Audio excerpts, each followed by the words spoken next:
So this is just my personal experience, of course, like everything I talk about. But I have a theory that a lot of us have a fear of being alone. And I've personally seen people acting and living in all sorts of ways because they're afraid to be alone. And it's usually because there's like childhood trauma. Like that's what I keep finding. Because I feel like growing up with loving parents, we wouldn't feel unsafe within ourselves and we wouldn't feel like we can't handle our own feelings. But we can get to that point if we heal, but the fear of being alone can drive everything that we do. It can drive who we date, why we date, when we date, if we drink, how much social media we consume, how much time alone we spend.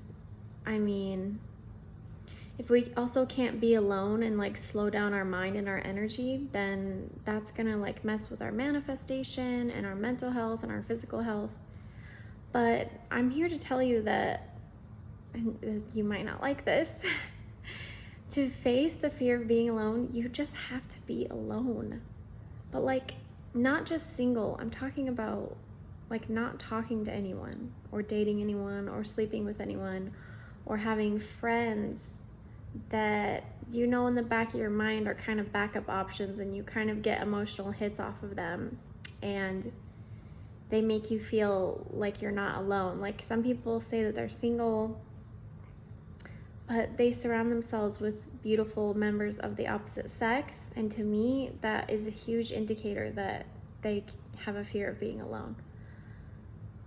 And I feel like the reason we're afraid to be alone, besides the childhood trauma, it also ties into the childhood trauma, but I feel like it's because we have unhealed pain.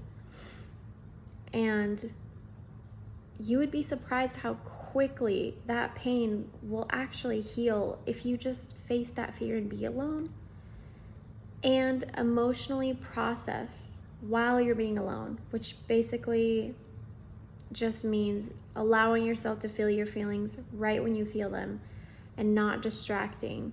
So as soon as you get upset, just stopping everything that you're doing, go and be alone and just like feel your feelings, even if it's a panic attack or you're crying your eyes out, you feel like you're gonna die. I promise you, if you just fully, truly be alone and face that pain and emotionally process and then get back to high vibe as much as possible, you will not only face the fear of being alone, you will start to create such a great relationship with yourself and you will deeply heal any and all residual pain over time. And I believe at this point that as deeply as we're dedicated and consistent is as quickly as we can heal the residual pain. And I feel like healing and self-work is most likely a lifelong thing. Like self-work, definitely. But healing like a lot of residual pain, honestly, a lot of that can be done in a fairly quick amount of time. We run around this planet and we're so afraid of our feelings.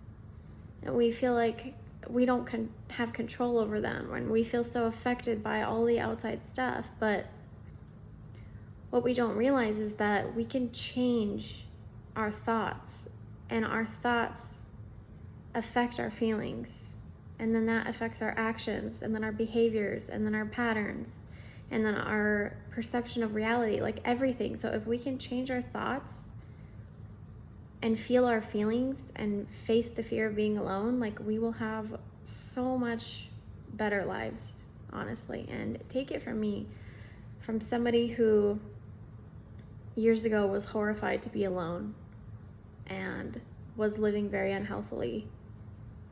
Unhealthily, is that a word? I don't know. I just made it up. If I can do it, so can you.